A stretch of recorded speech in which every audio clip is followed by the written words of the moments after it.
Language isn't immutable. Phrases take on the very uncanny shape and form that alludes to a regional belief system, superstition, societal behavior and an acute sense of irony that are unique to a community or country. Other countries may share the same language, but the context to certain sayings remain closer to home, like hand-me-downs. In Argentina, one such phrase is para que acute traje. Why did I bring you? Coined by legendary Argentina football commentator, Juan Manuel Bombino, it is, for all intent and purposes, a genuine football phrase. It is also one that crystallizes the exasperation of the underachieving nation. From having a GDP better than the USA in the 1930s to falling through the dog's years of anarchy of multiple military dictatorship, Argentinians have a history of repeatedly being let down by the person next to them. The target of size of 4.38 crores of Argentinians and expelled expatriates today, is not their neighbor, or their next of kin or their money-guzzling governor, but Jorge Sampaoli. Spain play Russia at Moscow's Luzhniki Stadium in Sunday's early game at 7:30 p.m., followed by Croatia vs Denmark at 11:30 p.m. France's Kylian Mbappe celebrates, after scoring their third goal against Argentina on Saturday. AFP Quite a few World Cup tournaments have been decided over the years by the star players left back at home. Most recently, Germany left Leroy Sané, Premier League's best young player, without explanation. This is done for a number of reasons. 1. The player, no matter how good he is, may not necessarily fit the system.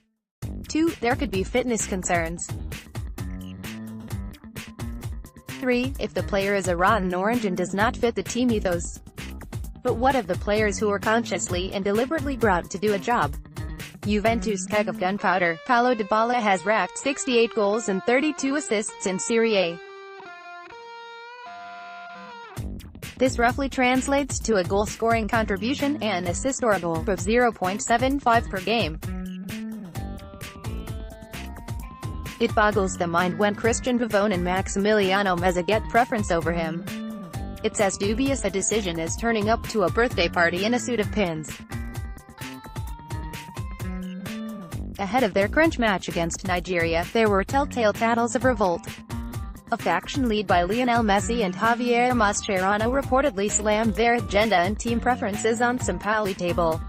If true, it comes as cause of little surprise. The custom of strutting into the manager's office and undertaking a version of a coup is so routine that Argentinians even have a phrase for that. In recent memory, Jose Peckerman, Gerardo Martino, Edgardo Bauza, Alejandro Sabella were all victims of Hacienda La Cama, making the bed when players asserted supremacy. Thus, only natural when lack of proper direction off the pitch was exhibited on it.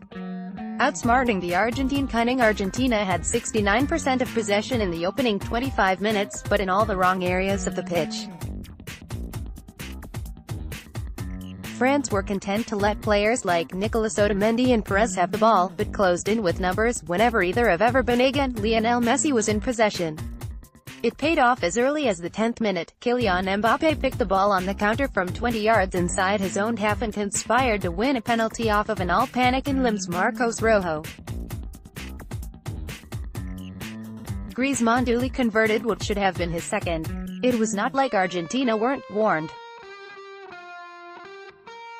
A similar break produced a free kick for France outside the D, only for Griezmann to hit the corner of the woodwork. France came in with a game plan to pour a cold bucket of water over Argentina's fire and fury game.